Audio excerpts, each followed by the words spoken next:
Guys, mag-reverse tayo ng ganito. Example.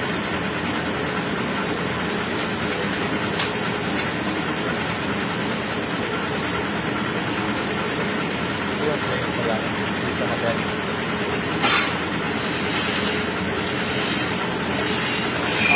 3D printed ang mold.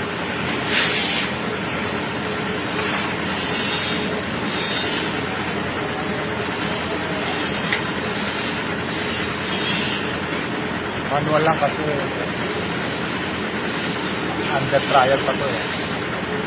Mga 200 pieces. Plus na mas production ito.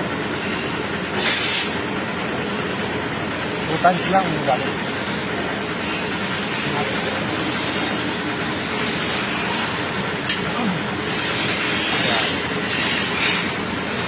Ito guys, ito yung wall mounted dito na light fixture. Nakakabit sa wall na ganyan, tapos may ilaw dito.